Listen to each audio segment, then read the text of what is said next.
Hi friends, అందరికీ very good morning. నిద్ర లేచిరండి. పిల్లలు స్కూల్కి వెళ్ళే టైం అయితే అయింది, ఇంకా లేకుండానైతే ఉండరు. కానీ మరి వంటలు చేసిరా? పిల్లలు స్కూల్కి అయితే వెళ్ళిరా?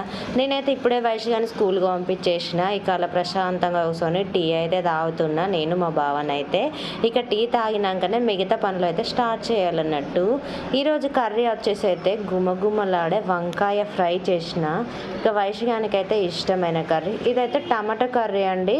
చాలా టేస్ట్ ఉన్నది. అంటే ఇవి మామూలుగా లోకల్ టమాటా అన్నట్టు. నైట్ వండిన కర్రీ అదైతే కొంచెం ఉండిపోయింది. ఇక ఆ తర్వాతనైతే గిన్నెలు తోముకోవాలి, ఆ తర్వాత బట్టలు అయితే విండేసుకోవాలండి. అయితే రోజు నైటే పడుకునే ముందు గిన్నెలన్నీ క్లీన్ చేసుకొని మంచిగా వంట రూమ్ అయితే క్లీన్ చేసుకొని పడుకునేదాన్ని. కానీ నిన్ననైతే అస్సలు చేత కాలేదు. మస్తు నీరసం అయిపోయిందండి. ఎందుకంటే ఒక 2 రోజుల నుండి కరీంనగర్, పెద్దపల్లి ఇట్లా తిరుగుతూనే ఉన్నాను పని మీదనైతే. అస్సలు చేతనే కాలేదు సాయంత్రం పూట పని చేసుకోవడానికైతే. ఇక నేనైతే నైట్ బోర్డులన్నీ తోముకోకుండా ఉంటే పొద్దున్న అయితే ఇలా బాగా అయిపోయినాయి. ఇక ఫైనల్గా గిన్నెలన్నీ తోమేసుకొని ఇక బట్టలు ఉతికేసుకుంటే పని అయితే అయిపోవడానికి వస్తుంది ఫ్రెండ్స్. మరి మీ పని ఎక్కడికి